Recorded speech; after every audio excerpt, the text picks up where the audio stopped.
Good morning, ladies and gentlemen. I know my watch says it's just a little bit after 9 o'clock.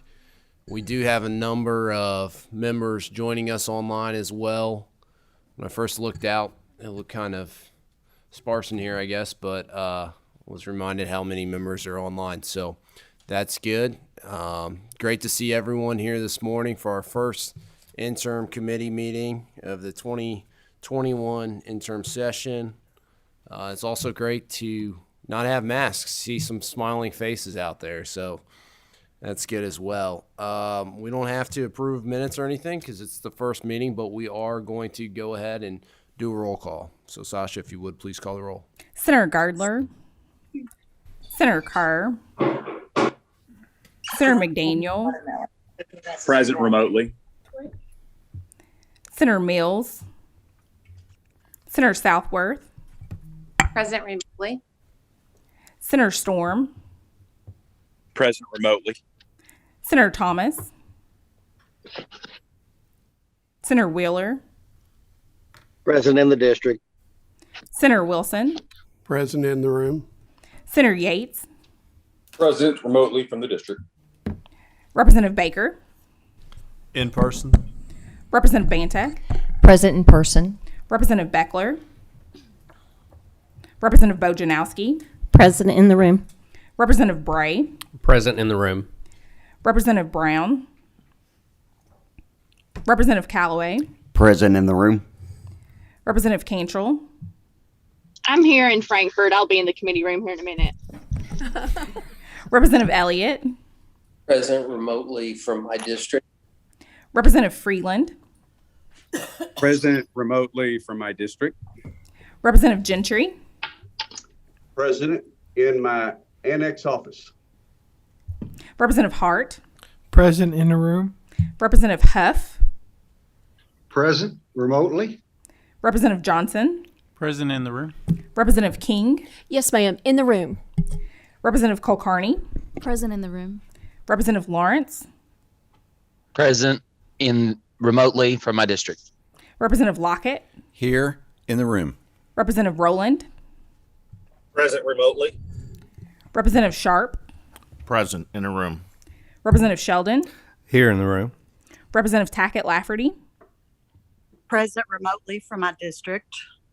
Co-Chair Schroeder, I'm here in the room. Co-Chair Weber. Present in the room. Great. Thank you, members, for joining us today. I'm excited about the agenda to kick us off for the interim session. Just a reminder, I think by now everyone knows this, but LRC is monitoring the chat function. So if you have any questions, just type it in there and they can notify me. We'll probably hold questions until the very end of the presentation. That would be my preference today. I think LRC is going to be able to remotely mute your mic, but if you would, please also just do it as a precaution so we don't have to worry about that. A reminder, meeting materials are on the LRC website, not just for members, but I believe for the public as well. And with that, welcome, Mr. Secretary. If you want to kick us off, introduce yourself and your team.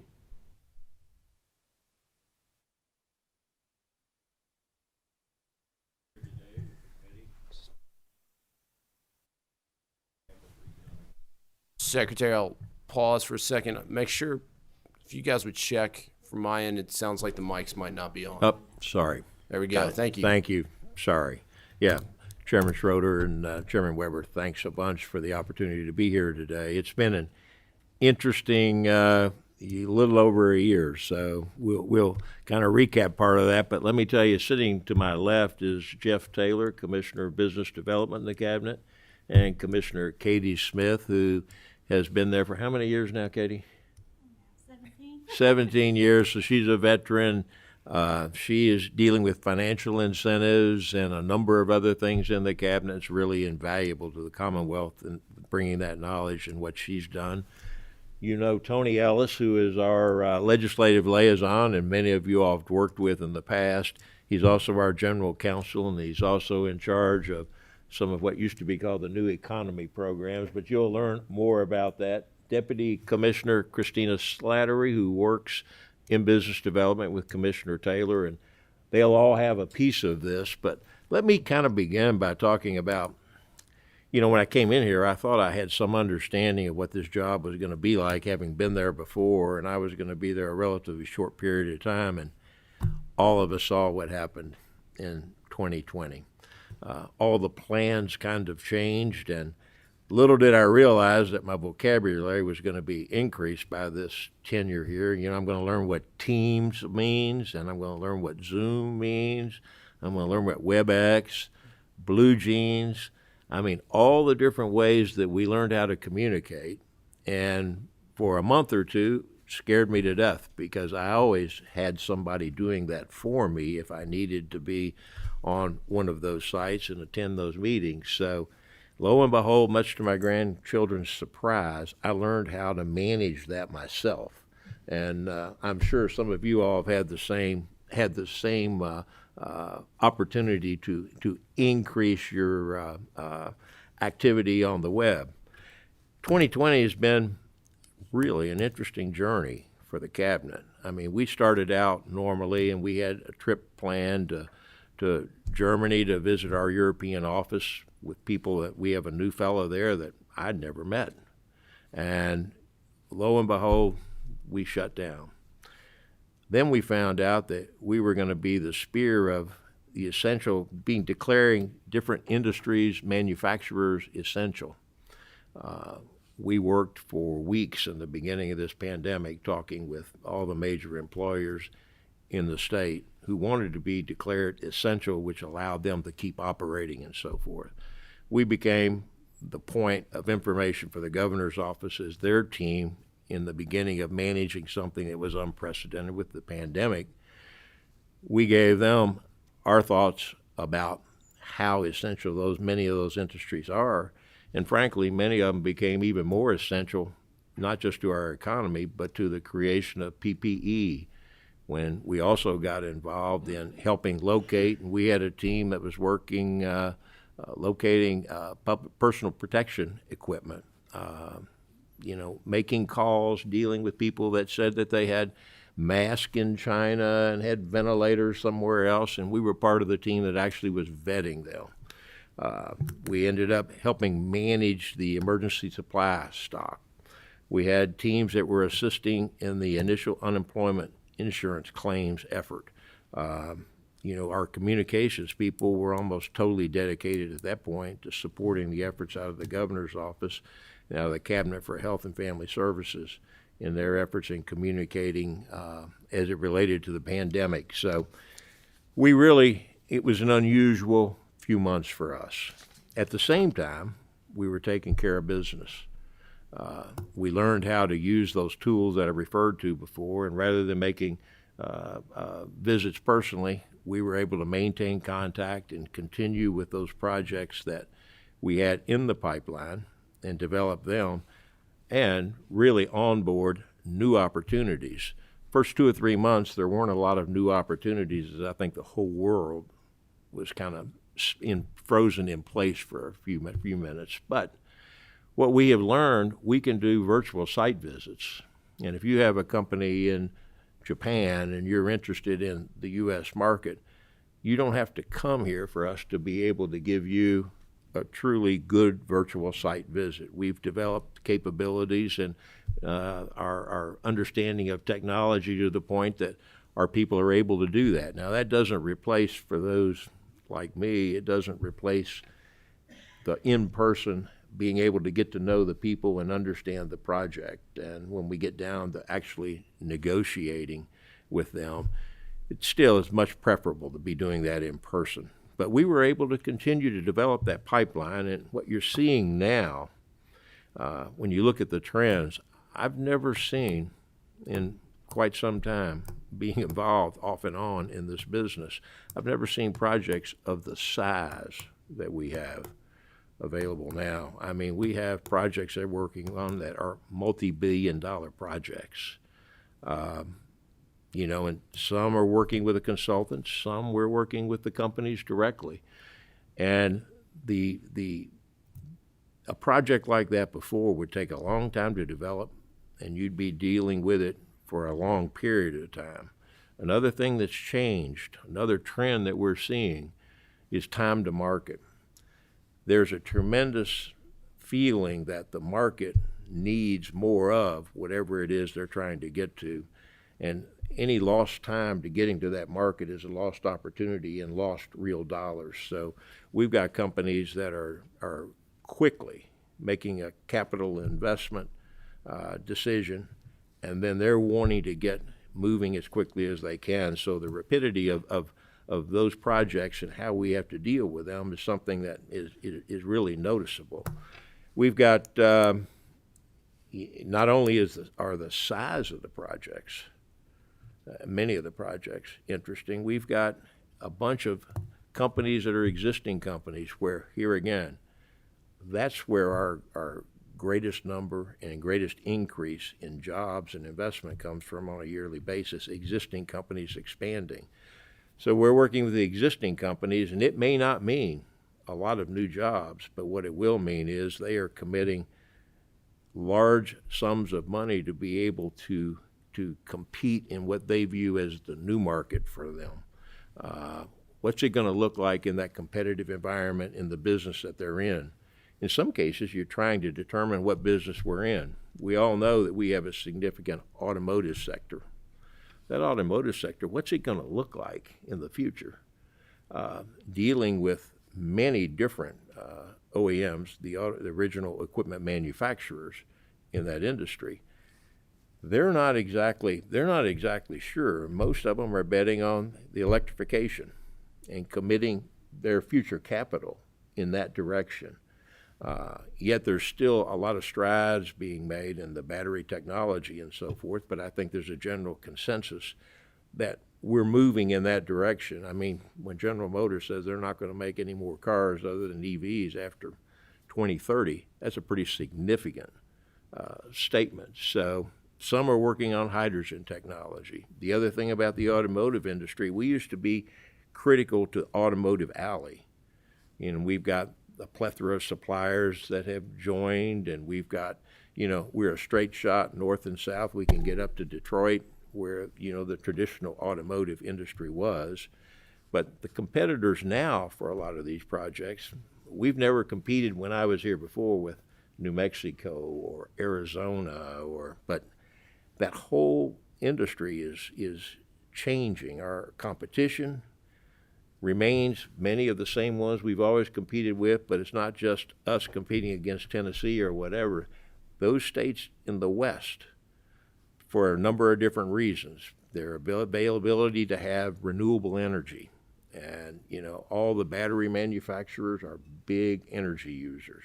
There's a lot of different reasons, the availability of land for significant projects. So it is truly a different world that we're all involved in now. It's an exciting time.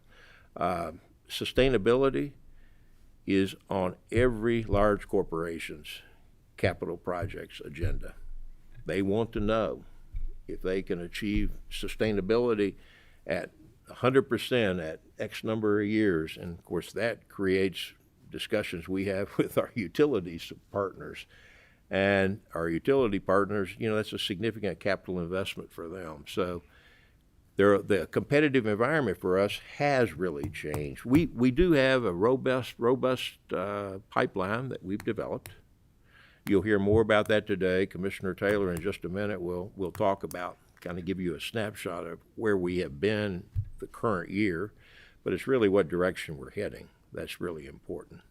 And we're all going to have to look at things like workforce. There is no one easy answer to that, either internal or external. When we inbound our people again, which we've done this week at the cabinet, we have to look at what we've learned and how we've created the opportunity to do business remotely, at least in partially. And we've got to look at our workforce that says, we need to have some flexibility. No longer do I need to be standing at the door at 8 o'clock in the morning, 5 mornings a week. And to some extent, that's an exaggeration because, number one, I may not be there at 8 o'clock in the morning, but really ours is a professional staff, and we treat them like professionals. And the proof is in the pudding. But I think in order to attract talent, and this is a very real issue for the private sector as well as the public sector as we move forward, we've got to create and present an environment where you can get the very best talent, and you can retain that talent. All that being said, the availability of the workforce, we've got a lot of fundamental problems across the state that we really need to take a deep dive in. The governor had a meeting the other day, and I know there's another one tomorrow morning that I'm being involved in internally. And it's not just about the same tools that we've always used. It's not just about the workforce cabinet and the programs that you all had helped the executive branch develop over the years. We really need to figure out fundamentally where is Kentucky, and not just now. I've got interest in a business. We've had drivers wanted sign, and the only thing that's changed in there is it's stayed out there, but we keep changing the rate of pay that we've got on the sign, and it's going up. What it really is, we've got to look at the workforce from the standpoint of Kentucky's work population. Are we increasing that population, or is that population going to decrease in the future? We've got to look at ourselves and really, really, I think, take a long-term view. It's not any one thing that's going to change that. So anyway, I will stop, and Commissioner, I'm going to turn it over and let you tell them where we've been, and look forward to the questions you all might have later. Thank you, Secretary Hayes. Good morning, Chairman Schroeder, Chairman Weber. Good to see you, gentlemen. Good morning, all the legislators, both present and those that are remote. It's a pleasure to be with you face to face. I have some good news to share with you. Our research team tells me that we are seeing the most project activity in our pipeline since March of 2017. This activity has allowed us to assist with 50 projects. You heard I beg your pardon. You heard Secretary Hayes talk about existing industries versus new locations. Well, out of those 50 of those projects, 27 have come from existing industries, 23 from new locations. Something that is a little different this year, however, is the bulk of jobs and capital investment have come from the new locations. On the average hourly salaries, we're at $23 an hour, a little more than $23 an hour. That's the highest number we've seen in the last 7 years. We're only number 2 this year compared to 2019. And the 2019 numbers are skewed a bit. If you see the asterisk at the bottom of the slide, that includes UPS pilots announcements, 1,000 jobs at $70 an average hourly wage. So that's a little different. Next slide, please. We'll talk about our industry segments just a little bit, but before I do that, you heard Secretary Hayes talk about this. I want to talk a little bit about some of the trends we're seeing, especially in the automotive area, in the renewable area, the EV battery area. They're huge projects. And again, you heard Secretary Hayes say that they're multi-billion-dollar projects, 2,000 to 4,000 jobs. The issue that we have there is they're all looking for what we call mega sites. They're very large sites. They're shovel-ready. They have the permitting in place to move very quickly. We don't have many. There's a shortage. We have a very good one in Elizabethtown called the Glendale site. When I leave here today, I'm going to Ohio County. We have a mega site there. It's 1,000 acres. It has a 390,000 square foot pad that is shovel-ready. However, we have an issue with electricity. Right now, the electrical provider, TVA, can do 9 megawatts in 1 year. That site needs a lot more, and they're telling us it would take 4 years to get it where we need it to be to make it competitive. So I'm going down to meet today with Kim Loxon and 5 county judges that are over that part. We have to get sites ready, not just mega sites, but sites in general. It's a problem. The thing with these big industries, when they come to visit, they just expect that you're going to gift these sites. They just expect it because everybody else is doing it. If you talk about the other markets, you will see that metals leads the way in both jobs announced and capital investment, followed by automotive, food, beverage, agritech, distribution, and logistics, and then plastics and rubber. But after metals, you see that things sort of swap out. And just my humble opinion on the food and beverage portion of that, on the announcements and investment, well, Food and beverage is immune to global competition. Even when COVID strikes, we still have to eat. There are certain things that you can do without. So food and beverage continues to lead the way. This time I'm going to turn it over to our Deputy Commissioner, Christina Slattery, and she's going to give you some examples of some specific projects.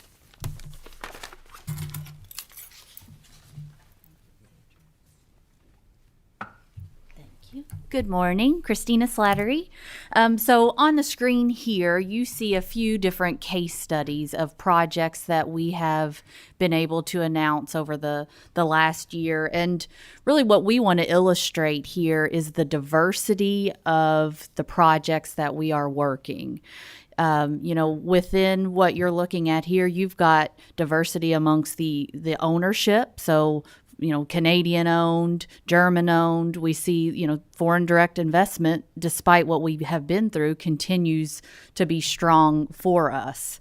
You also see diversity in industry. So, for example, Kruger Packaging, a project that we're really excited about, will make 100% recyclable boxes and container board versus Chapin in Mount Vernon, which is doing air sprayers and plastic parts. Chapin is an example of a company that not only do they make air sprayers, but they made the pumps and the mechanisms for hand sanitizers. So that project moved really quickly and is one that we saw really as a boom due to COVID.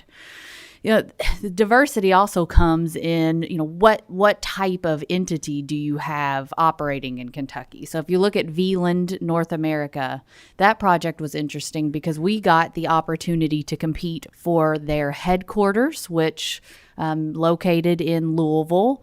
And then a few months later, we're able to announce their copper facility at the Norfolk Southern site in Shelbyville. So this really proves to us that, and we've heard this from companies, that we can attract different types of talent. We've got what we need for these companies to feel good about attracting manufacturing talent and technical talent, as well as, the IT or corporate level talent that you see with the projects like Veland or Protective Life, which was an insurance headquarter relocation from Cincinnati.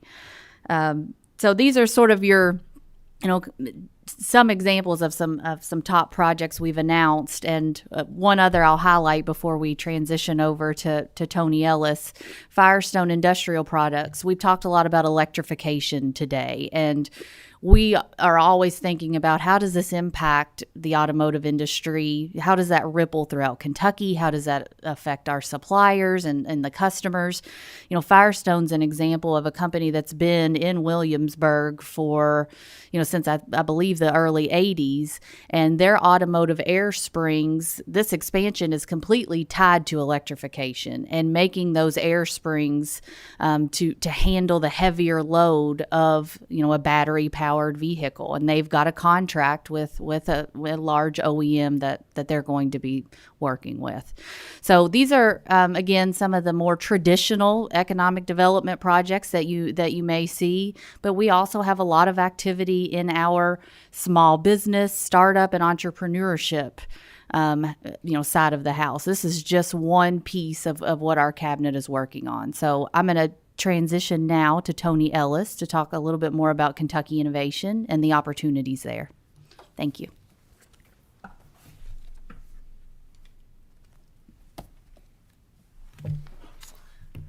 Morning, everyone. I will echo what Commissioner Taylor and Secretary Hayes and everyone has said. Thank you so much for allowing us the opportunity to be here and talk to you a little bit about what's going on. Anybody who's talked to me previously about the entrepreneurial sector knows that I believe strongly Kentucky is positioned for great things and great growth in our entrepreneurial and startup sectors. I really like where we're positioned and what we're seeing on the ground. Right now, the timing is now. There is a highly competitive marketplace for tech talent and people and resources, because people that have these skills can work anywhere in the world. Remote work has opened that up. So many of those companies are now providing them with various job structures that allow them to set up shop anywhere from Harlan to Pikeville to, the Valley, and California. And as resources are spreading and opportunities are growing, there is a huge competition among the Midwest and the southern states for these coastal talents. And these folks can really change the game. You know, Salesforce just in Indianapolis changed the nature of that city, both the amount of money that came into the state for investment in Indiana. If we land one of those companies, it could be a game changer for Kentucky. Well, how do you do that? Well, we need to make somewhere that they want to be. We need to create an environment within the startup community that people that can work anywhere want to work and live in Kentucky. We think we're doing that. We're pretty excited about where things are. We started with a holistic statewide approach, really taking advantage of all of the opportunity, resources, and programs that exist around the state, many of whom had never talked to each other. And I'll talk a little bit more about that on the next slide, but that kind of collaboration is allowing ideas to spread, promoting efficiencies so we're not duplicating resources. I mean, we're not a wealthy state. We don't have as many resources as some of our peer states around entrepreneurship. We need to be smart about how we use them. And also, we need to hold all of our organizations in the entrepreneurial support or community accountable. So we instituted for the first time a series of data and metrics across all of our programs. We want to be very transparent with you and the entire community. You will know how we're doing quarterly because we're going to post those numbers and how we track it. And that way we can make adjustments as we go forward to see what's working and what's not working.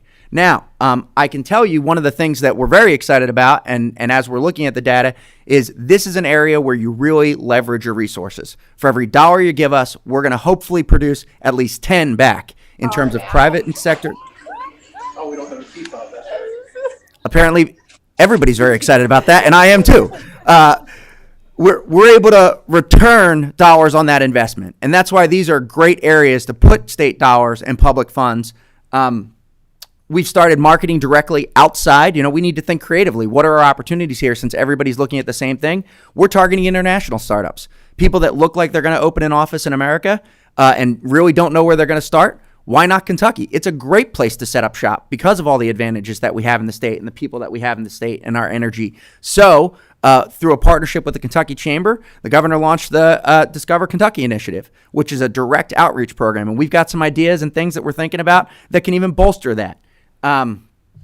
We've also got strong support for our traditional Main Street businesses, which are the backbone of our economy. The three main things that we provide, in addition to being just a contact point to help navigate the federal infrastructure, is the Commission on Small Business Advocacy and Innovation. We changed the name. You changed the name this year to add innovation to that because it's really important that we provide a resource that allows Main Street businesses to access innovation opportunities. The SSBCI, which is the Collateral Support Program, a federal program, which Commissioner Smith is going to talk a little bit more about later, has been very successful at providing them capital and resources to grow and, you know, sustain their workforce and commit. And they've already got roots here. We want to keep them here. And KYPTAC is a program that I am shocked more people don't know about. We have a free program that helps every business in the state for free develop their ability to land government contracts at the state, local, and federal level. The program in Kentucky, run through a partnership with the KSTC, the Kentucky Science and Technology Corporation, is a nationally recognized program. The federal government takes the people in Kentucky that run this and asks them to train other states because the program has been so successful. I'm going to jump to the next slide. I think I'm probably running over my time a little bit, so I'll go a little bit quicker. How do we support entrepreneurship? We have multiple tracks, but the main track we have is regional partnerships. We have a number of public-private partnerships in the entrepreneurial sector, and we provide them grants, put metrics and accountability standards, and have them work together. There are 6 around the state. We added Bowling Green last year. Could not be more excited that we have. I don't know if any of you are aware of how amazing Bowling Green is in the entrepreneurial sector, but they have an organization there that every single person in the state should be proud of with CRIC. When everybody's talking about what are we going to do with malls or strip malls and everything else, they have turned it into a nationally recognized entrepreneurial center, which most people don't know about. I had the pleasure of visiting with their executive director recently. I could not be more excited about what's happening, and we could not be more excited to have them as a part of our community. Those entities, and they're listed here, provide direct on-the-ground support for startups and entrepreneurs. I tell everybody, our job is to make it as easy as possible to be a small business owner and entrepreneur because those folks put everything on the line to grow businesses.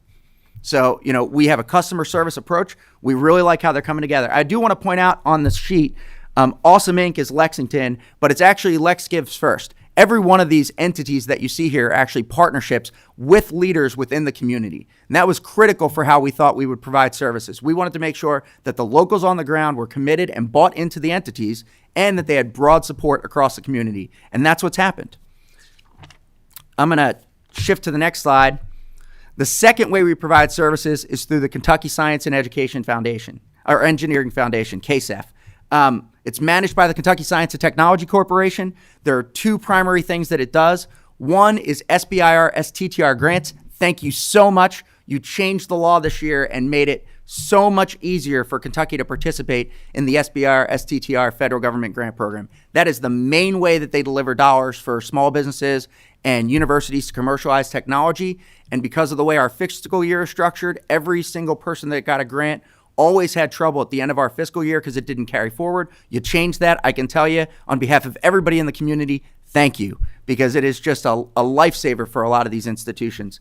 The second way that we do this is through Kentucky Commercialization Ventures, which is the in-university entrepreneurship and commercialization work. We created a first-in-the-nation statewide tech transfer office with all 22 of our regional public education universities participating. This is a huge deal.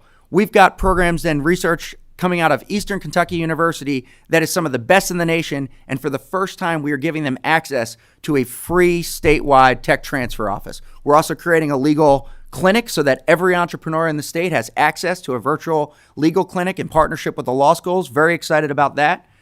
And we're thinking creatively. So we looked at the numbers, and it turns out that Kentucky is not getting a lot of Department of Defense dollars in terms of SBIR, STTR, which is crazy given that that's where all the money is. So we started for the first time a Department of Defense SBIR, STTR accelerator. We've got 13 companies in it with the goal that we're going to build out that network, build those relationships, and start landing more of those things. Because with the DoD SBIR, you don't just get the research funding, but when it works, they buy it from you and they give you a contract. That's a great opportunity for the state. And all of these things, I should note, are statewide. I'm going to go to the last slide here. How else do we support the entrepreneurial efforts, and how do you support them? Funding. Every state in the nation has an investment fund where they invest directly in startups across the state. They use it as a recruitment tool to bring startups from other areas here through equity investments, and they use it as a tool and opportunity to grow their own startups. We have two different funds, the Kentucky Enterprise Fund, which is managed in partnership with KSTC, and Commonwealth Seed Capital. We are working with the organizations to change. They haven't changed in 20 years, but we're making them adopt best practices. They're fully on board with this. We're very excited about the direction that those funds are going. In addition to that, you brought back the angel investment and fund tax credits. Everyone in the community thanks you for that. We're rapidly flying through those tax credits and really appreciate you bringing them back. If anybody has any questions or want to talk any more about this, I could talk all day. Please feel free to reach out. I'm happy to walk you through it. But you should be proud of what we're creating here. I think we're only going to get better. Oh, I'm off? Now you're up. Oh.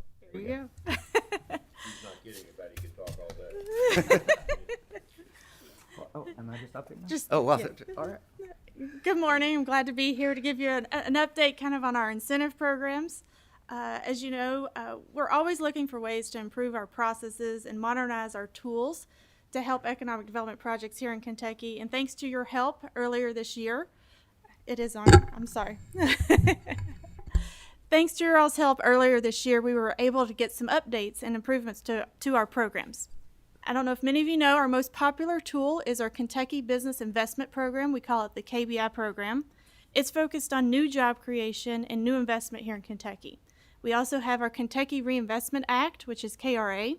It's focused on job retention and also reinvestment. Both of these programs, we amended the definition of full-time employee in the session earlier this year to allow for remote employees. As we've talked about the pandemic, we feel like a lot of companies are going to be switching to remote workers and hybrid schedules, and we wanted to be able to accommodate those in our incentive programs. So to qualify as a remote worker, you have to be a full-time employee working 35 hours a week, and you have to be a Kentucky resident, and the employee's payroll has to be expensed to the project here in Kentucky. Something else we did with your all's assistance is we aligned all of our tools that we have for all of the industries that are eligible under all of our programs. Previously, we had different programs that had different eligibility. So, for example, under our reinvestment program, it was only the KRA program I mentioned earlier. It was only eligible for manufacturing companies. So when we got calls from headquarters and distribution centers that were looking to make reinvestments here in Kentucky, also competing with other locations they had in other states, we didn't have a tool to be able to help them. With the change that you all passed earlier this year, we now are going to be able to help them. So all of the industries that are eligible are now manufacturing, headquarters, non-retail service and technology, agribusiness, alternative fuel and energy and renewable energy production, carbon dioxide pipelines, coal mining, as well as hospital operations.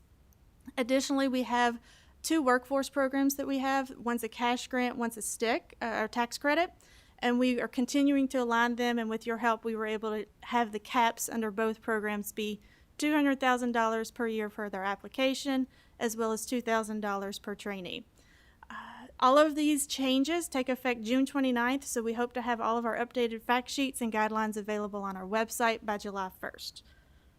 So speaking of our website, I want to share a report with you that we have available on our website. We update it monthly, and it's approved, and we present it to our KEDFA board. And it's related to our KBI, our most popular tool that we use for new and expanding industry projects here in Kentucky. If you look to the left, you'll see the job target and wage target columns, as well as the actual jobs and the wages that are reported. And I'm happy to report that for all of the wage targets, and for all but the very first year, all of the percentage achieved is over 100%. So the jobs are being created and the wages are being paid based on what the companies are committing to us. Additionally, if they don't create jobs or meet certain requirements, we do penalize them and reduce their incentive. So if you look to the right side of the screen, we have a column that says approved annual maximum, and the total shows you $370 million. That's the amount of the incentive that was approved by KEDFA at the meeting. Well, based on monitoring and performance, if some of the companies don't meet their requirements, we reduce their incentive. So if you look at the total of the earned annual maximum, that's truly what's earned and now available for the companies to claim. And you can see there's been almost a $50 million reduction, and it's $322 million is what's available. I'm proud of my compliance division. They do a great job of monitoring the projects. And this information is cumulative right now that you see, but we also have it available on a project-by-project basis on our website if you're interested. And as Tony mentioned earlier, we have a state small business credit initiative program, and some of you may have heard about it. It was in the news a little bit earlier this year. So I'm going to go back to 2011, give you a little bit of history. The federal government created this program, and we applied, and we received over $15 million for us to use, and it was to provide to lenders to assist with small businesses that needed loan and credit assistance. And I'm happy to report that since inception, we've approved support for $21 million to support over $173 million in small business loans. Our most popular program is what we call the collateral support program. That allows us to put 20% of the loan up as collateral for the lender. We have over 50 lenders that we work with on this program. And also, the federal government highlighted a couple of our projects in 2 of their annual reports, which was a big deal because they only pick under each of the different program scenarios 1 project per in the whole country. So in 2014, our loan with Grace Community Health Center in Knox County with Fork Bank was highlighted. And then in 2016, our loan with JSB, or the loan with JSB Industrial Solutions through Lewis County with MACID was highlighted. So then fast forward to earlier this year, the federal government approved $10 billion in the American Rescue Plan Act for what they're calling SSBCI 2.0. And so what that is again helping small businesses, but now they want to focus more on socially and economically disadvantaged small businesses. I'm happy to report that we have submitted a letter of intent. It was due in May, and we did submit a letter of intent. Kentucky may be eligible for over $80 million, but we are anxiously waiting for the federal government to release the guidelines. They say they're going to release them in the summer. And we have not seen them just yet. It may be August or September before we get those. We do plan on submitting an application, and that date is December 11th. So we hope to give you more news about that program next year. But because it was in the news, we wanted you to know that we are on it, and I plan to submit an application. Back to you. Okay, Mr. Chairman, thank you very much again for the opportunity, and we're available for questions. I would just like to add that our monitoring program in the cabinet, they oftentimes are sight unseen. I mean, they're really not the ones involved with the announcements or the projects or whatever. You don't read about what they do, but they're successful because you don't read about what we're doing. You know, you oftentimes read about agencies like ours in other states and different issues that come up in terms of whether appropriate performance took place after an incentive was given and so forth. We have a very transparent monitoring and a very, it's very significant. The effort put forth by the people, Katie and her staff over there, is it keeps us out of the newspaper. We get audited. Our federal programs get audited by Treasury and different auditors, and you know, it is, I can't say enough about the job they do, and it's less appreciated probably than most of the other things we do in the cabinet. So it's a well-seasoned team. The average tenure in that group, wish I could take credit for them, but most of them have been here a lot longer than I've been here. Yeah, so you know, it is a great group, and it's valuable for the Commonwealth and all that we're all trying to do. I'm sorry, Chairman. No, great. Thank you all for your presentation. We do have a number of questions. We also have members, just a reminder, we do have another presentation as well. Certainly don't want to limit our conversation here today because I think it's, you know, perhaps one of the most important ones what we're going to have during the interim process, but hopefully we can continue this dialogue. I will say you all, you know, met with me last month, and I appreciated that sit-down conversation. Look forward to keeping that door open. I think not just myself or Co-Chair Weber, but any member of this committee. I know we all have such a interest in this. I'll start off, Secretary, with questions really just by asking, you know, when we get to December of 2021 and you're doing your after-action report or just looking back on the year, what is a success for Kentucky in this economic development? What metrics are we using to score a success for Kentucky?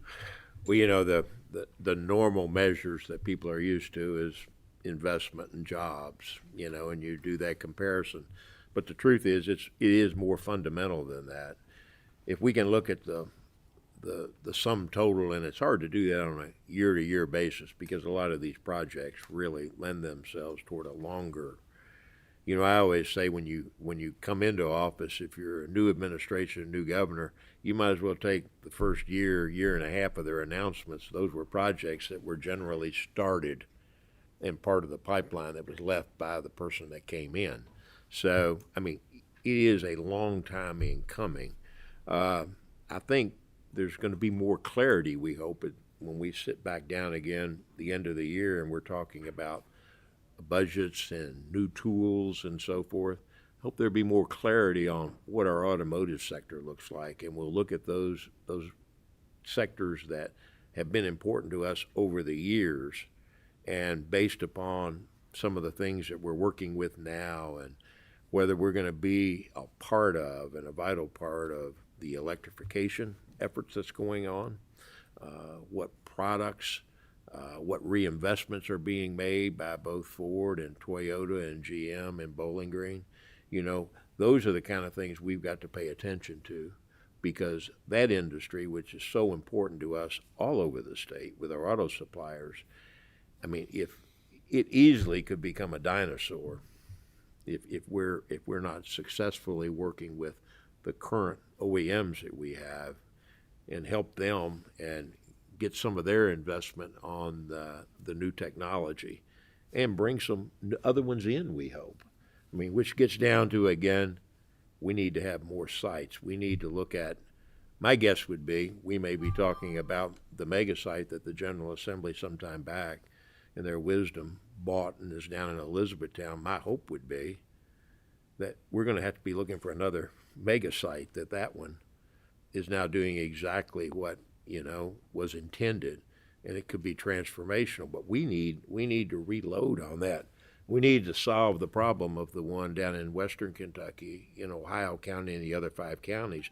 We've got to resolve that issue with the utility company down there to be able to gear up and provide the kind of power that some of these projects are requiring. And they don't want to wait 4 years for that kind of thing. We've got to do that. We've got to have that kind of partnership with them. And as Jeff said, he's going down there and having those discussions again with the utilities and with the local people. But I hope we're able to tell you that, we're reloading on some sites. Our product development initiative that we have, we call it PDI. That's an effort to try to gain some more sites that we will have, under our control. I want to say under our control. Actually, it's not under our control, but the local people will have available so that we've got more inventory to be able to show to prospective customers. That is a very difficult challenge for us right now. There's a lot of activity. We don't have a lot of existing buildings that are empty now, which is a good problem and a bad problem because you pass on some really good opportunities. So we're very intentional in trying to do something about that and work with our partners in the local Ignite development community. Thank you, Secretary. And my second question, you were talking about the mega site and the build ready sites. What kind of, what are you looking for in those sites? And I know in the second committee meeting today, we're going to hear about workforce shortages. And my question, would be how much, does population and workforce, just education levels and opportunities play a role in those selections of those sites? In the selection of the sites, when somebody contacts us, it is a changing environment. I had a meeting yesterday with a company that's an existing company here. It's Japanese owned, and their North American headquarters is in Atlanta. The CEO of the Americas came up, and he made the point that they're making internally some decisions on capital expenditures, and they wanted to invest in this operation here as he looked at the workforce and as he looked at not just what they do now, but they are moving into other markets also, which are going to require a different skill set. And he's really describing he doesn't necessarily need a curriculum that's prescribed by one of our universities or whatever. He needs to have a more individually developed curriculum that involves some machining training and so forth. We need to become very flexible and more flexible. And I know the governor's having some meetings about that now with both the universities, the community colleges, workforce cabinet. So I know there's a real effort and an understanding that we've got to become more flexible in how we can assist companies.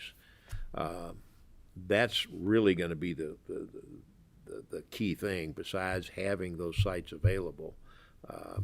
Having the workforce that they can, that you can point to, the ability to attract people and to train people. Co-Chair Weber. Thank you, Mr. Chairman. Secretary Hayes, folks, it's good to see you all here today. I actually have several questions, but I won't get to all of them today. I will invite you back for the future, maybe for just so we can actually drill down on some of these questions. I think there's some things that I would like to know about. So I'm going to go back and visit a piece of legislation that we dealt with in the 2021 session. That was House Bill 382, the data center bill. And that was a good piece of legislation that would position us in this state to take advantage of an opportunity that if we're not on the board for, we're not gonna get those businesses here. Unfortunately, the governor vetoed that bill. Two questions. One is, did you all support that legislation, and did you have any interaction with the governor prior to his veto on that? And two, I'd really like to see that bill come back in the next session, and I'd like your thoughts on it moving forward. Yeah, I personally didn't have conversations about, any of those considerations. I think we had the opportunity to weigh in on why initially, we supported that, which we did. And the biggest reason we supported that was, there was an opportunity out there in a lot of different communities. We heard that from a lot of different local economic development agencies. There also are some challenges with that. They're big power users. The data centers don't employ a large number of people. The opportunity you would have is if you had the right site for that, the fact that they didn't employ a lot of people, those employment requirements were less, it would allow you to have them in areas perhaps that don't have as large a workforce, so it would be more rural oriented. And if we could combine those two, but I think, I think, and I don't know the discussions the legislative people had on that one or any of the decisions made, on whether you supported or vetoed those. That's not a question that, obviously we supported it and spoke in favor of it, I think. Well, I think it was a missed opportunity. And I tell folks, if we're not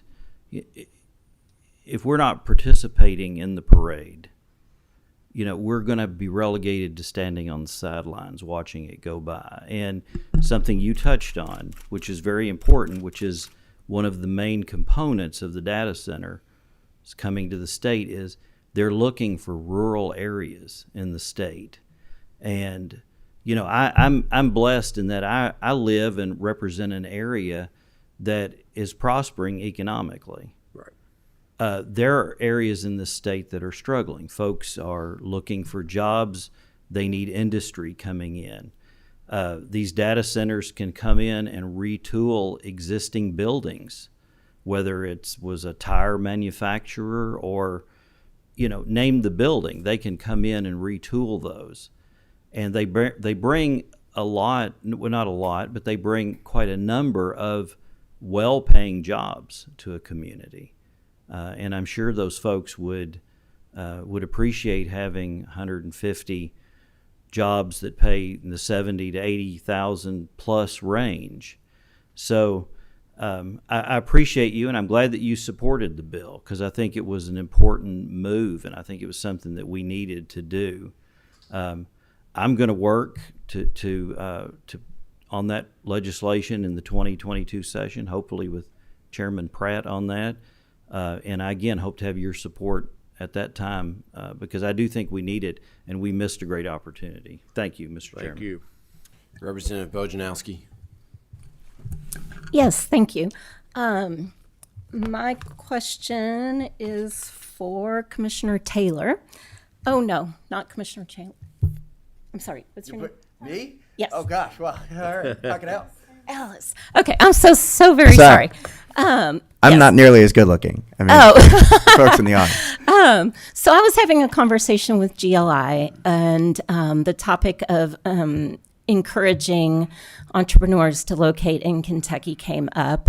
And they mentioned that one of the barriers for entrepreneurs in Kentucky is the ability to obtain venture capital.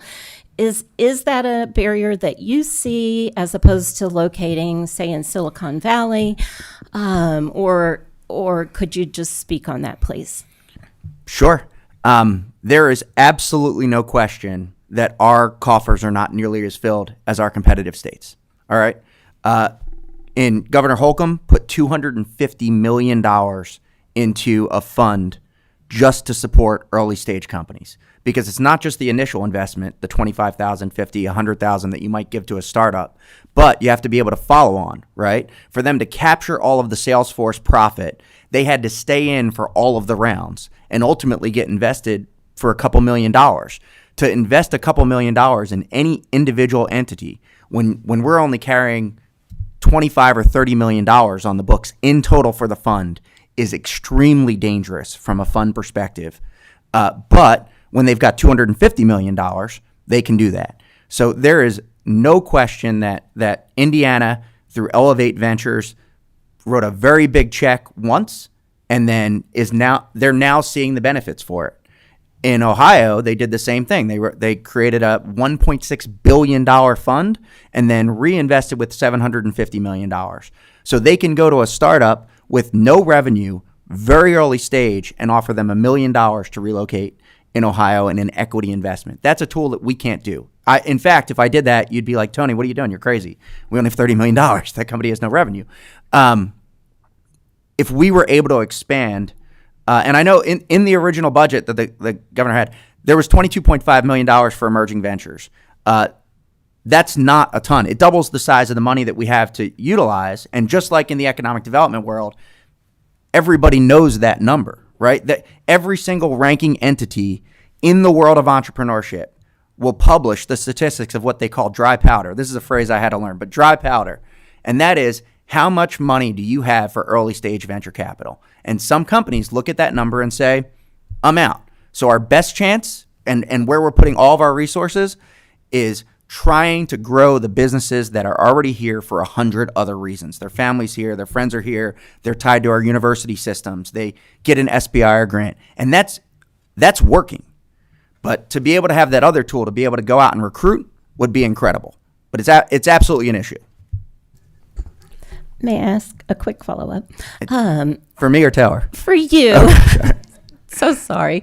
What about access to private venture capital, non-governmental? So one of the things that we initiated this year, which had not existed before, is we're working with KSTC to create that network, the venture network that has never been cataloged. We know there's money here in the private sector, but nobody's ever sat down with each one of these partners and said, okay, you've got how much in the bank? And sometimes they don't want to give the full number, but you've got roughly X. And what are you really interested in? Because our entrepreneurs are too busy to waste time.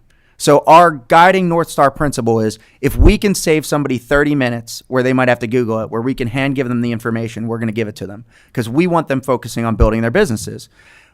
The venture capital side of that is exactly that. We want to create a list that's really easy for entrepreneurs to scroll down, so that all of our hubs can meet with an entrepreneur that's trying to fundraise and say, great, rather than you pounding the pavement for 50 companies that are unlikely to invest, here are the 15 that actually may really invest in your business. The other thing that we don't have in Kentucky is somebody to lead investments. Every other state, through their state investment fund, leads investments. That means they do all the paperwork, they handle all the legal fees, they create the original deal structure, and then they go out into the community and recruit people. KSTC's done a good job, but we have not traditionally grown managers that can do that. And to do that requires money, because if we're going to recruit somebody who's got the skill set and the network from outside of the state, who may have grown up here and is excited to come home, that's a six-figure salary. From an administrative overhead. They're making $550 at Goldman Sachs. They might be willing to come home for $110 because you can get a really good house and a great life here. But I got to pay them $110. They're going to laugh at me if I say 85. They have laughed at me when I said 85. So those kinds of issues and struggles are things every business deals with. But the more that we have in the tank, I can assure you we are spending it responsibly. Nobody is more hawkish about where that money goes than I am. We've instituted accountability metrics. We want to see every invoice. We are focused on trying to use our money efficiently because we don't have a lot of it. And I don't want to move. I love it here. We just renovated, And I think that's true of everybody in the state. When I go around the state, the governor always says opportunity is limited, but ability is everywhere. I've seen that. I visited Paducah. I'm going to Pikeville. I am out there meeting these people. And what I can tell you is, you should be extremely excited about the talent we have here. But to make them successful, we're going to have to invest a little bit more. Representative Kulkarni. Thank you, Mr. Chair. I have a few questions, if that's okay. Just a couple. I'll limit them to two. Please. All try right. to. All right. Apologies. Like 8 apologies. People and have a hard All right. stop time. All right. My fault. I will. I'm sorry. So I have, and I've spoken to several of y'all individually about this. I'm an immigration attorney, and I deal specifically with foreign companies, foreign-owned companies, or subsidiaries, and their affiliates. And again, my question to you, is one of the slides was talking about, you had, I think, some examples of companies that have relocated here. What is the breakdown of foreign-owned subsidiaries or companies in Kentucky?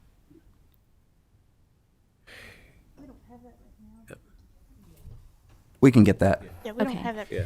And another question I had has to do with foreign direct investment. This is another thing I've spoken to at least 3 or 4 of you about. And it's a question that is not just corporations relocating here, but direct investors putting their money into Kentucky businesses. How much is the rate of growth that you've seen in foreign direct investments, and what have been specific efforts by your cabinet to get more into Kentucky? Secretary, I'll take that one. We have quite a few businessmen from various nationalities that contact us personally in regards to the electrical vehicle and automotive sector. That's Korea, that's Japan, that's Europe. All their OEMs are talking to us, as well as India. They are venturing into not just electric vehicles, but electric tractors. So we've been in touch with them. We also have a multifaceted and comprehensive marketing campaign. We're reaching out to California, the East Coast, Texas, where they had the reliability issue with the electricity. It's not just the kilowatt per hour issue that companies look at. They also want to know about electrical reliability. So with these campaigns, we also target Europe. We target Asia. The issue is that we are so busy just responding to what comes through the door. We don't have a lot of time to proactively market, but we do when we have time. We have various campaigns that we've rolled out. We have an office in Japan and also in Europe. I think Secretary Hayes told you that earlier we were slated to go to Europe and both Japan in March, and COVID shot that down. We're able to Zoom with several companies in Europe and both Japan. We have a company coming in next week, a German-based company, Fritz Winter, that is located in Franklin, Kentucky. So we get a good bit of foreign direct investment. They've been chopping at the bit. They call us quite often. Some of them still have trouble getting travel visas, and we call our Washington office and the governor's office to assist with that. And possibly some of you all could assist with that sometime.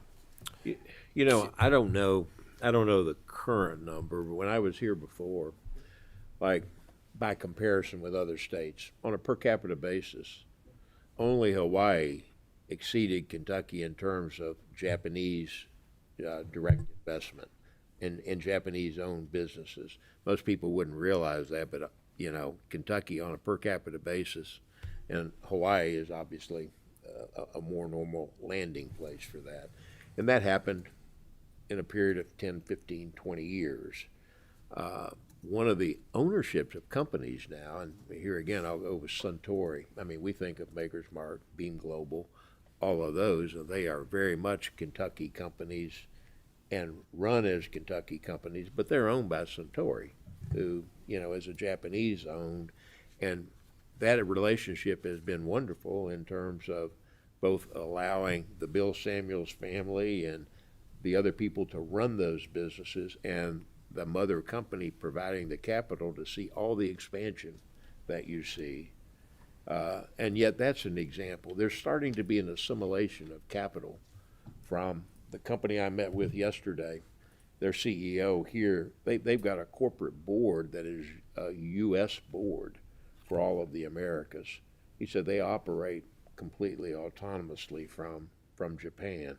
At one time, back in the 80s when I was here, when Toyota came, it was run by Japanese executives that came in.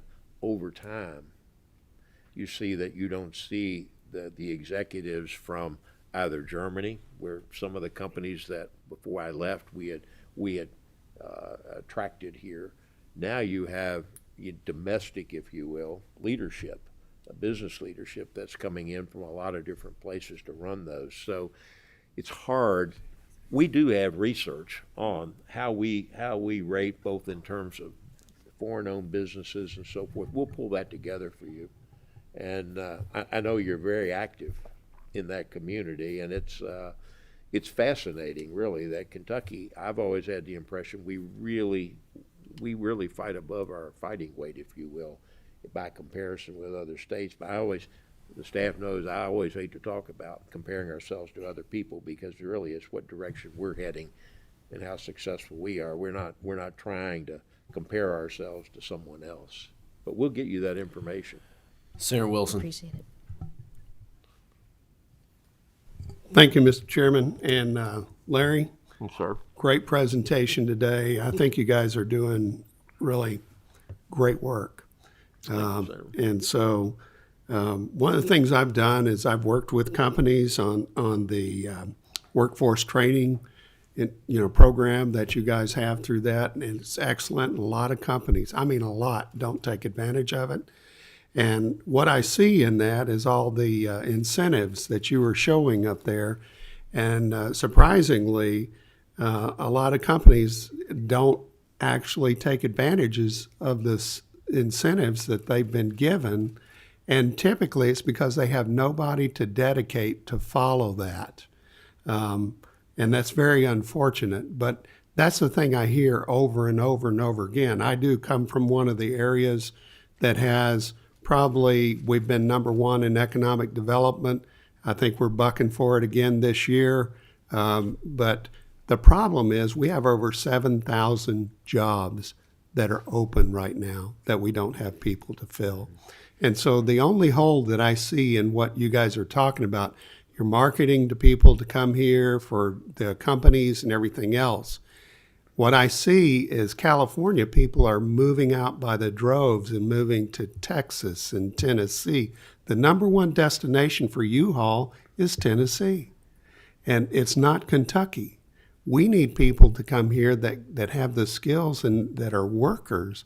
And I've often said we need a marketing program that would help market that. And, it was Mr. Ellis, you talked about that, how they paying $500,000 out here, but they could come here for 110 because they can buy a house for 1/5 of the cost of what they could pay in California. The cost of living is so much better than it is there. And it's incredible if we had some kind of marketing campaign to attract people to come here for the jobs that are available for them, for all these companies that are coming. And that's the biggest flaw that I see in our program and what we're doing. And I know that it falls back to us because we haven't allocated any money for that. But that's something I think that we absolutely need to do to attract the workforce we need. Our growth was 3.8% over the last 10 years as a state. We are growing, but we need to grow more. And we need to grow more by skilled workers with that. So thank you for today. Thank you. It's, Senator, I couldn't agree more with what you're saying. And the available talent. I had a meeting with the Amazon Web CEO. Amazon's broken up into 3 different operating units. Web has all their data centers, and it also has all the real estate.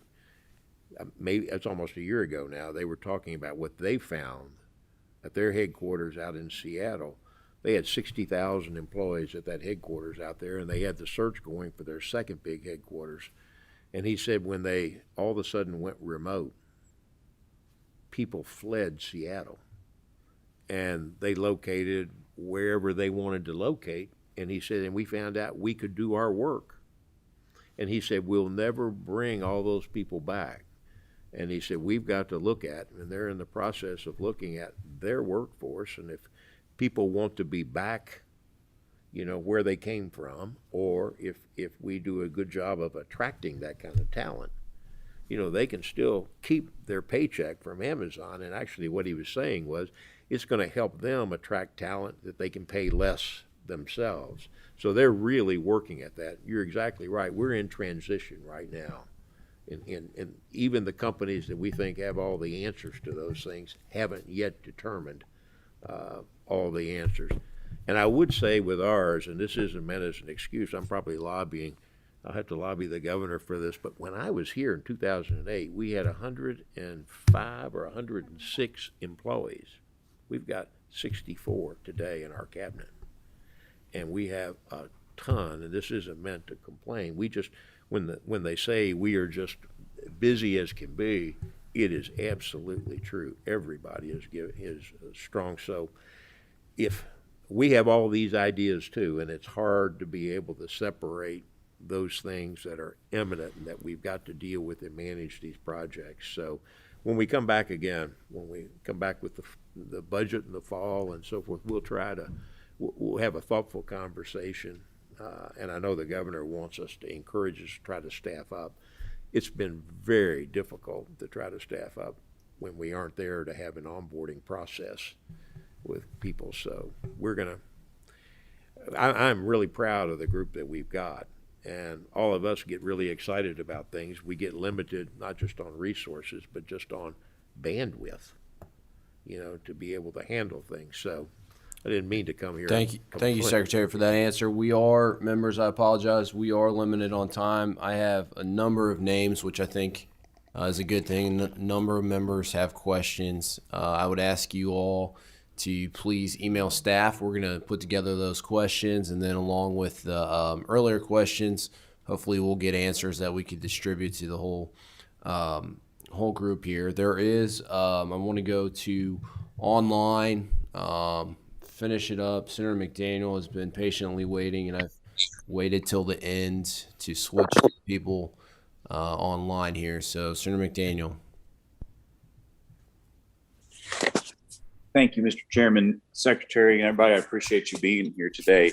My question is simply, as an employer and someone who deals with employers every day, we know the biggest issue that we face is getting people onboarded and getting people to show up and do the jobs every day. And one of the impediments that we've complained about has been the lack of need to apply for work, which was fortunately remedied, but also the change in the pandemic unemployment. The governor announced that he was going to do something regarding a return to work incentive. And I was wondering if you guys could specifically comment as to what that's going to look like. Senator, I'm not sure, but you're right. I mean, the workforce is, I can speak personally also, workforce is a huge issue for everybody, wherever you live. The one thing we do find out, it's not just specific to Kentucky. I mean, it is something that, our competitor states also are faced with. When we're dealing with these projects, we talk with them about that, and it is a national problem, I think. But you're correct, Senator. That is that is a big issue, for sure. It may be the issue if you're running a small business that I'm in. Okay. Thank you all. We appreciate your time. As I said, members, please email your questions. Again, I know there are a number still here on the list. So go ahead, email those questions. We'll get those to you by the end of the week, and then look forward to your answers that we'll distribute to the group. So thanks again. Thank you all. Look forward to future conversations. Thank you. With that, Mr. McNeil.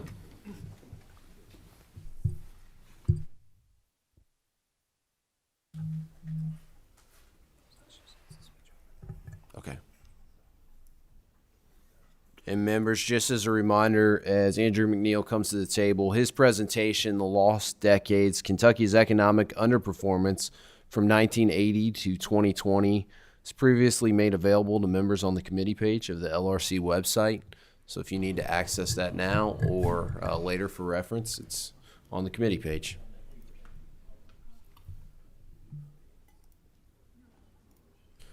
Andrew, thanks for being here. Thank you, Mr. Chairman.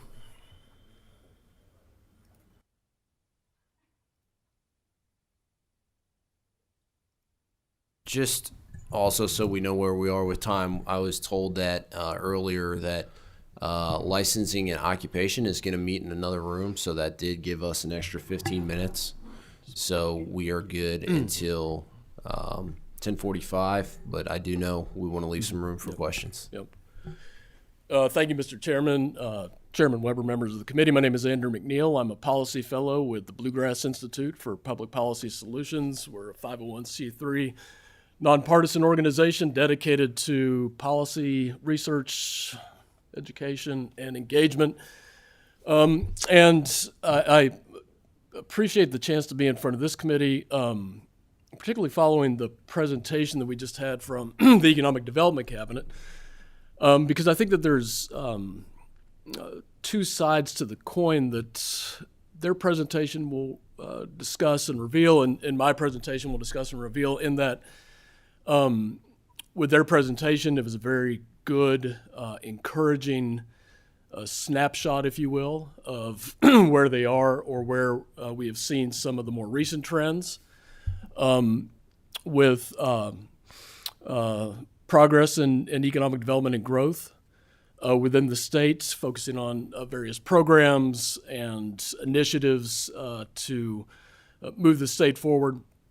What I was interested in when I joined the Bluegrass Institute was looking at a longer-term view of Kentucky's performance in terms of generating growth, generating higher standards of living, and generating a higher quality of life. And using benchmarks to determine just how exactly we have progressed vis-a-vis some competitor, but really benchmark states. And then also look less from a programmatic standpoint, but at what are the structural underpinnings, if you will, that shapes the environment for entrepreneurs, businesses, various growth components to see success. And again, using that as an opportunity to compare with some of our competitors. So I've been in Frankfurt for 20 years. It's interesting sometimes the little factoids or things that you file away that stick with you. But this stuck with me because it was right about the time that I was beginning to work over here, which was Paul Patton in his first term set a pretty ambitious goal for his administration and for the long-term policy outcomes of the steps that he took to position Kentucky for the future. And that was to raise the quality of life and standard of living in Kentucky above the national average in 20 years. It was about 1999, 2000. I want to go ahead and say that this is not a critique or any criticism of Governor Patton's success or his program. It's just an interesting launch point for this discussion and for the framing of the questions that I had about this report, which was if he set out this time horizon of 20 years, well, here we are, we're pretty close to 20 years. Let's see how Kentucky has done. How can you quantify what data, what figures are used to quantify and compare quality of life and standards of living? Two very common quantifications of that, per capita income, per capita personal income or disposable personal income. They're much the same, but two different distinct measurements.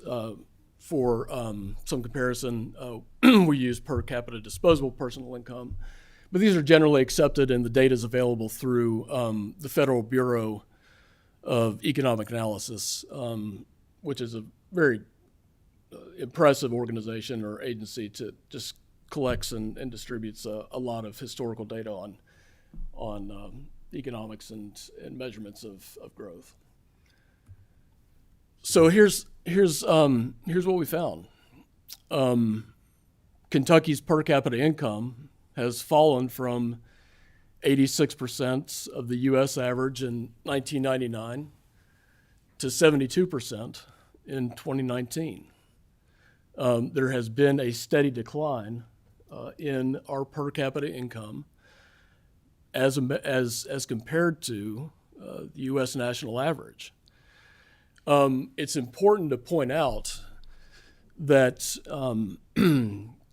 Kentucky has grown during that period. There has been success in the Cabinet for Economic Development's efforts to draw and enhanced investment in the states. There has been entrepreneurial growth. There has been a trajectory that has been positive over 20 years.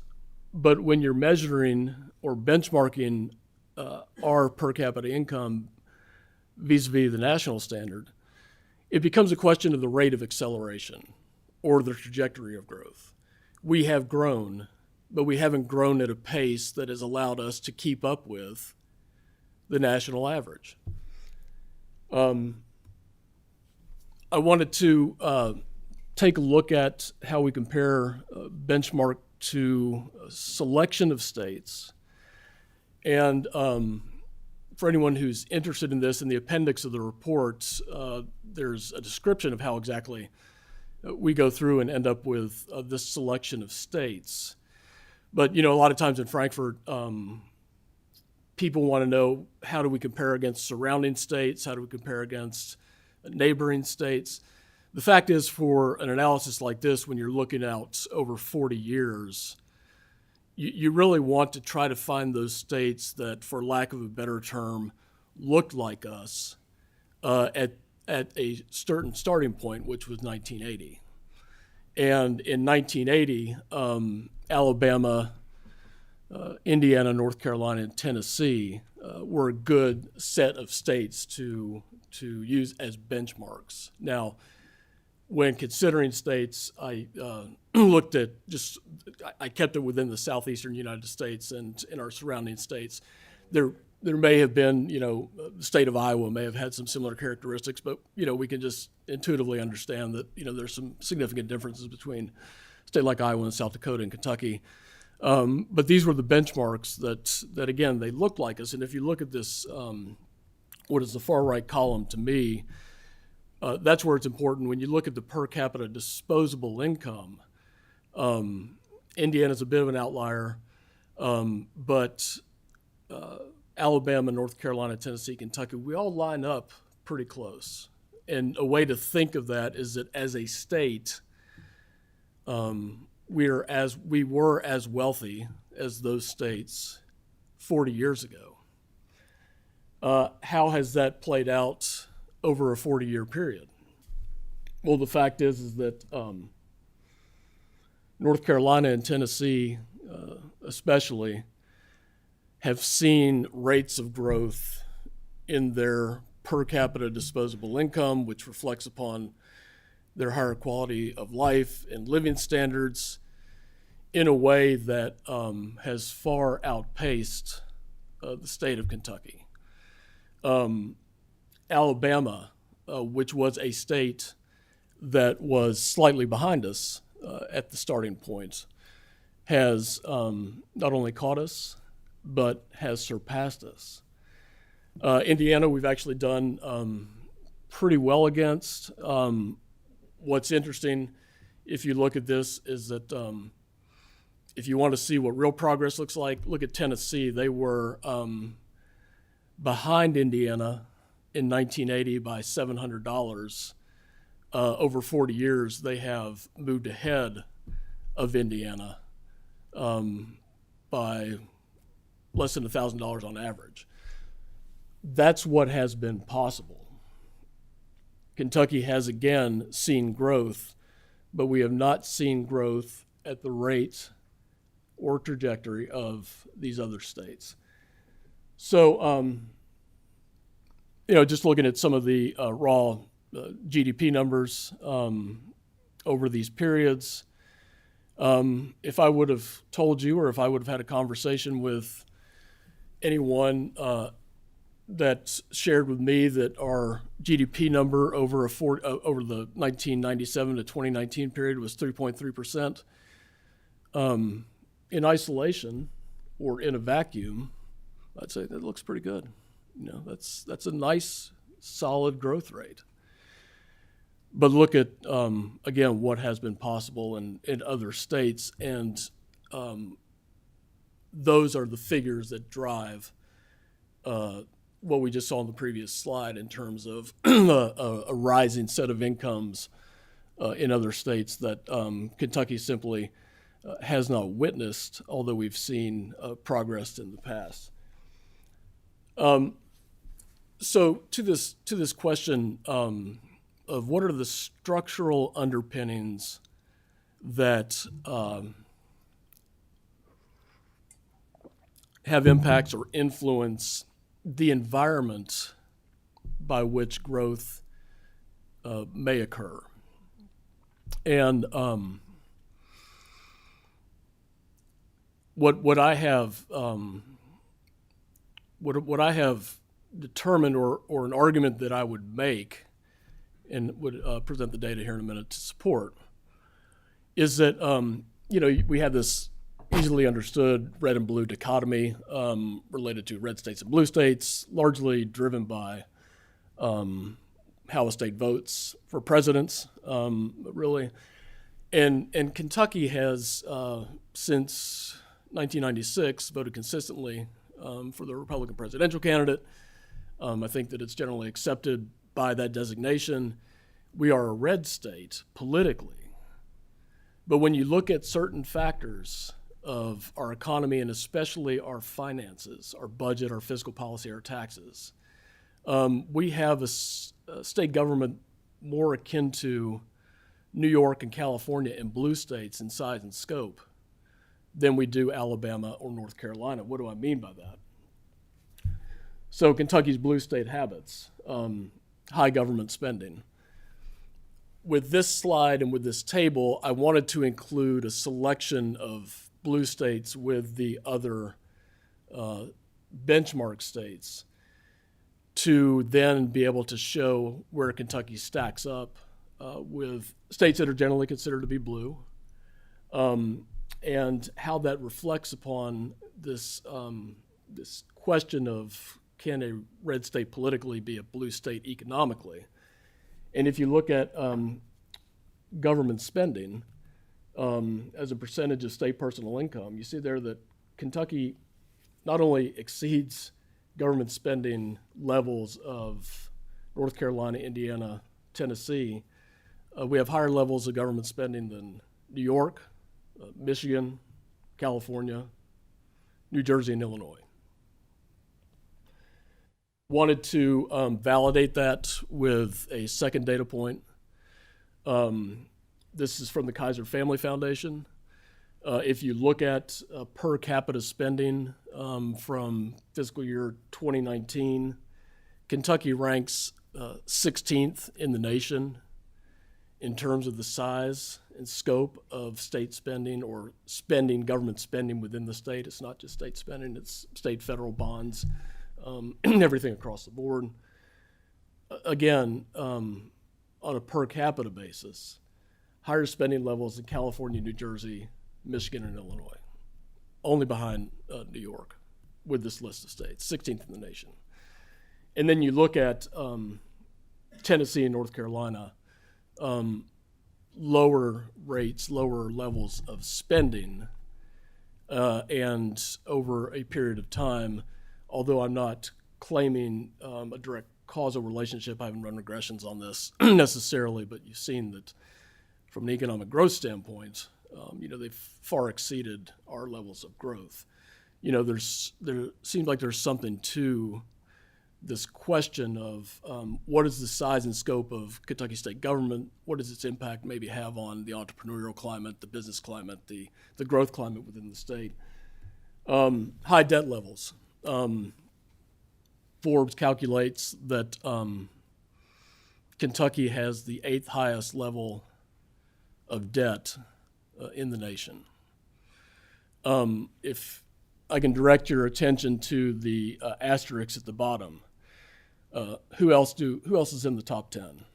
Illinois, New Jersey, Connecticut, Massachusetts, New York, Delaware, Maryland, California, Hawaii.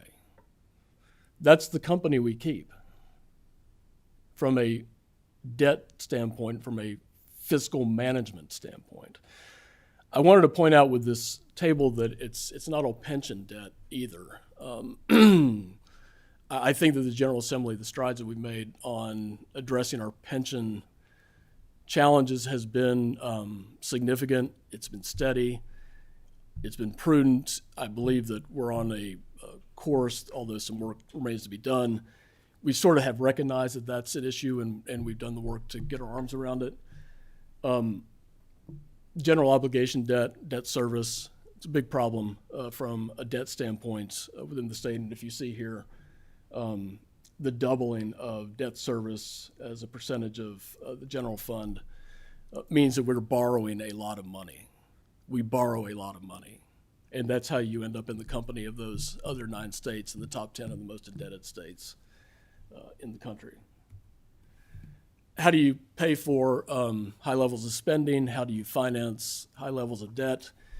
Well, it comes down to taxes, obviously. And something that I would really like to emphasize for members of the committee and members of the General Assembly is this focus on going forward, this question of overall tax burden, okay? A lot of discussion in meetings, a lot of discussion in policy about rates, about switching between taxes on consumption versus income, et cetera. But tax burden doesn't really get the discussion that it needs. And think of tax burden as it's kind of the weight that your small entrepreneur carries, your average Kentuckian carries. And with total tax burden, Kentucky again ranks near the top 20.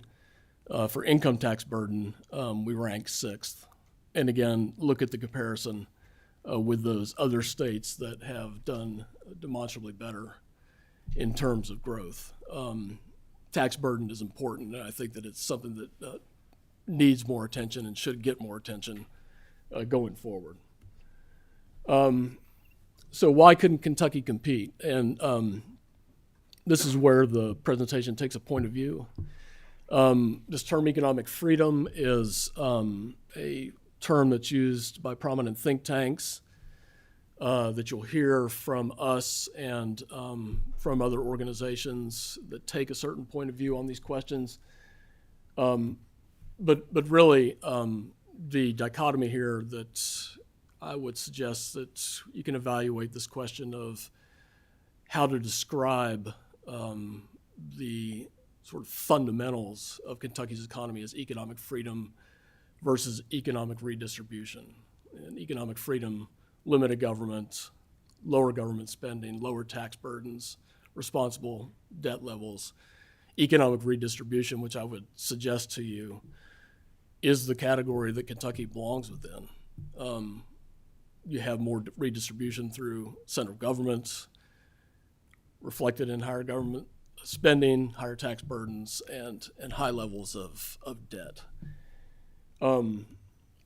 There's a couple of prominent think tanks that rate and rank states according to this measure of economic freedom. The Fraser Institute out of Canada, the Cato Institute out of Washington. I present this for a couple of reasons. Again, look at the contrast of Kentucky versus especially Tennessee from a fiscal government, from a government spending and a fiscal policy ranking. If you're thinking about size and scope of government, that is what that essentially is that the fiscal policy of the state. We rank, again, with a set of states that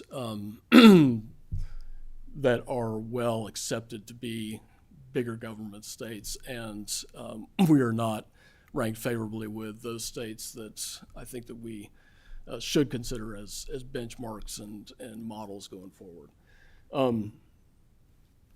Some recommendations for 2022, and this is a long-term challenge. This is, as the saying goes, this is turning the battleship. The size and scope of Kentucky state government has been built up over many generations. It's not something that you can change overnight, but I think that with very particular attention to what the North Star is, which is aligning ourselves more closely to states that embrace economic freedom and an agenda to get us there. We can begin to make progress.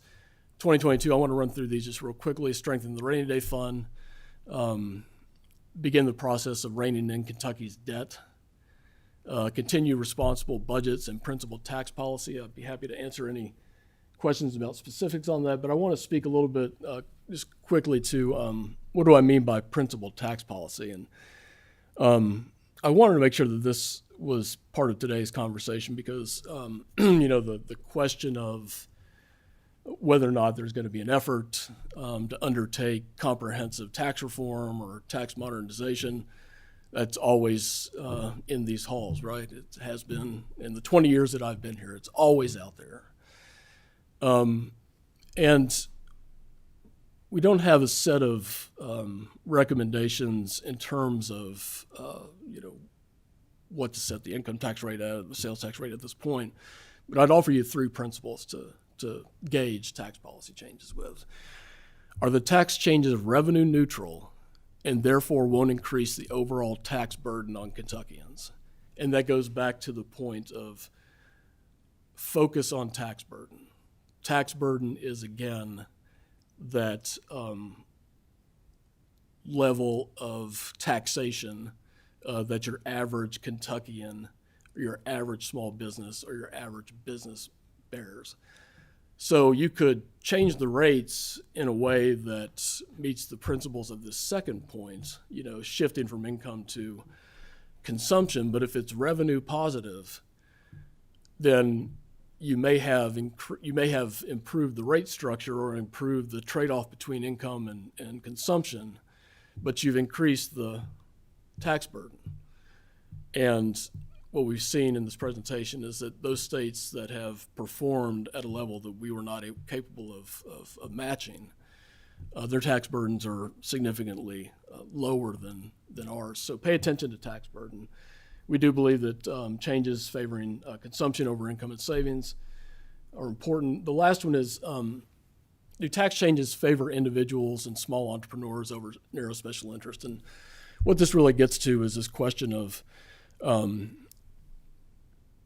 looking at tax exemptions, looking at tax expenditures, looking at credits. I mean, you want to have flatter rates that have fewer loopholes, and that just makes for a more fair and efficient tax system. And where you tend to find the Swiss cheese approach towards tax policy is when you're trying to carve out certain exemptions, certain credits for industry, and therefore keeping things flat, lower, and with fewer exemptions really is just creating the level playing field that favors individuals and entrepreneurs as much as it does any large industry or group that is lobbying for small changes. So, Mr. Chairman, I'm gonna stop right there. I have one last slide, maybe at the end when I wrap up, but I'd be happy to take any questions. Thank you for the opportunity to present. Thank you for being here. We do have some questions, and I'm going to first go to members who had questions last presentation, but I wasn't able to get to them, so we'll start Senator Wheeler.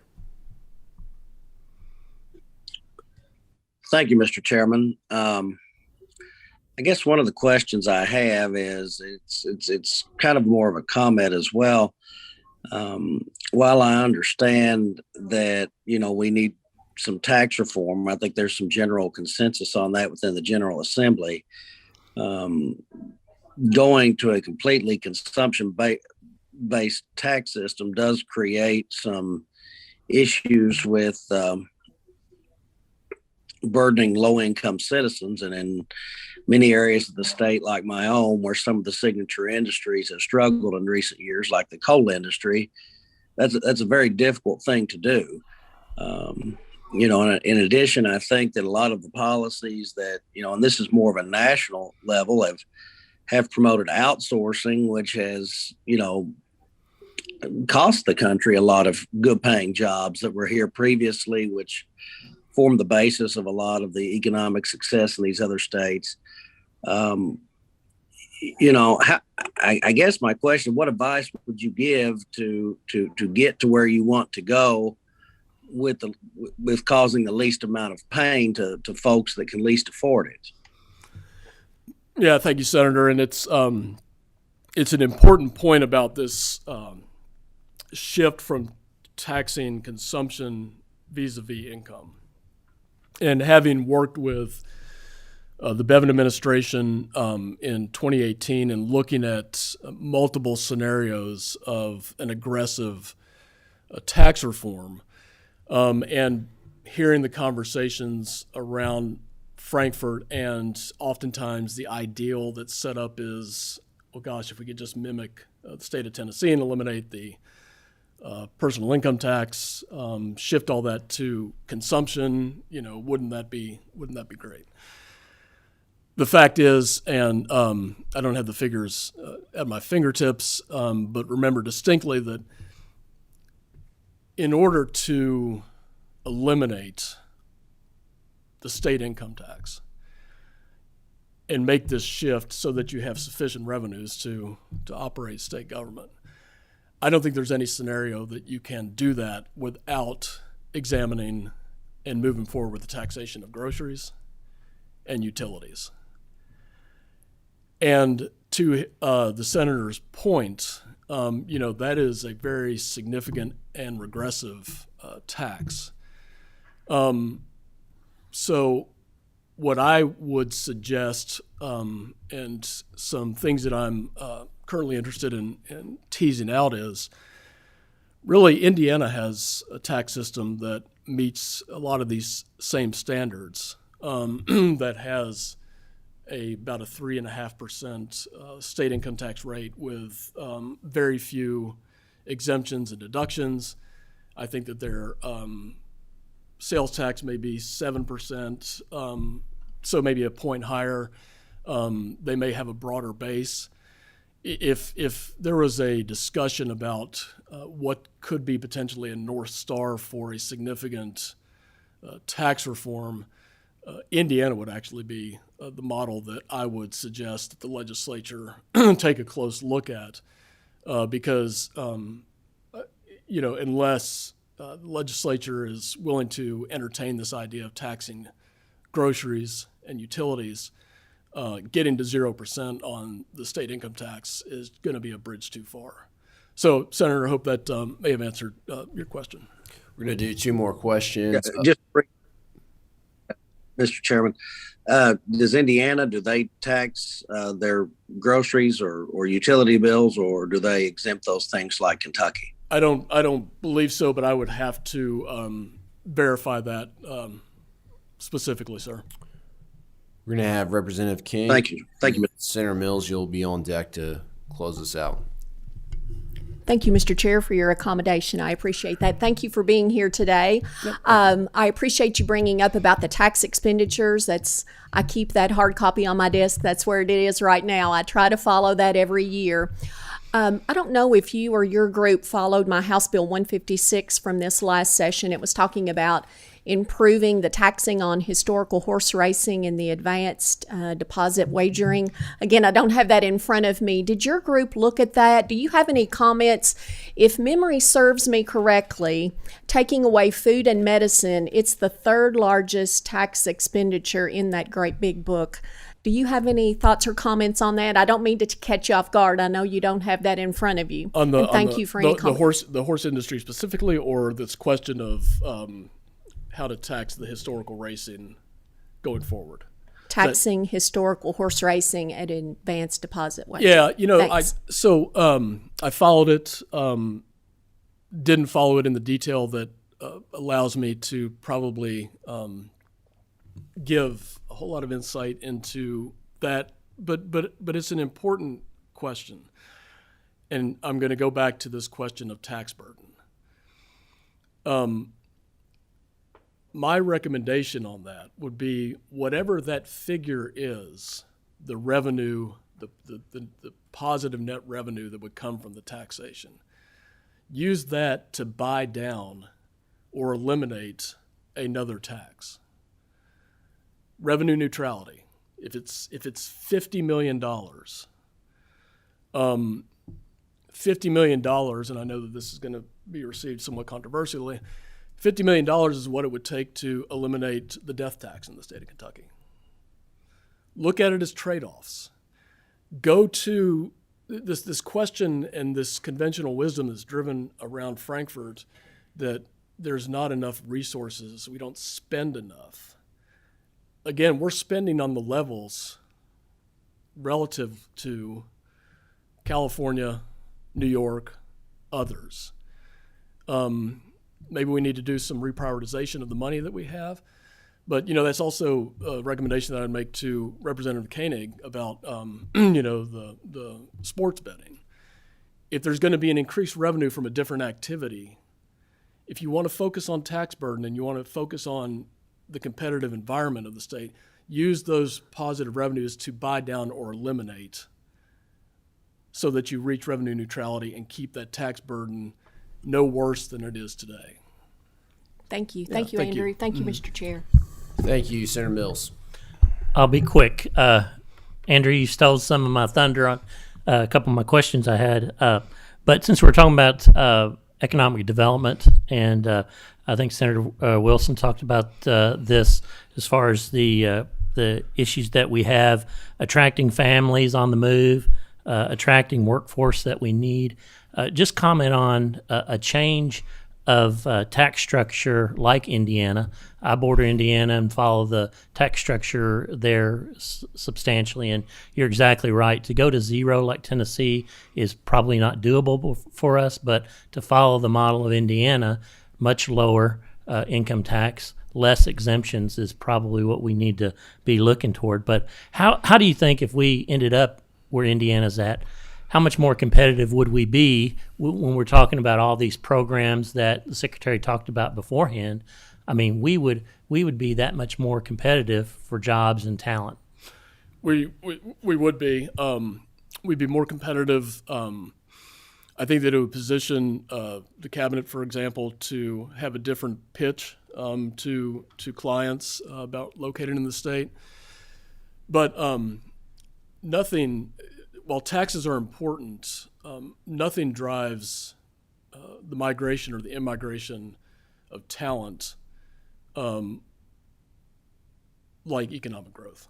I mean, we need to have the necessary policies in place, to drive growth.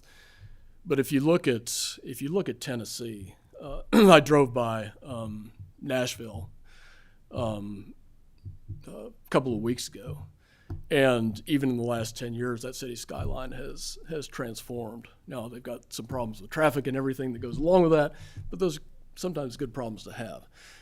I think it may have been Senator Wilson was talking about how U-Hauls are moving to Tennessee. So taxes are a part of it, a big part of it. But again, look at some of these structural questions. I can't emphasize enough this question of getting serious about paying down our debt. That's a direct reflection upon the state and its willingness or lack thereof to engage in sound financial management. And it takes time.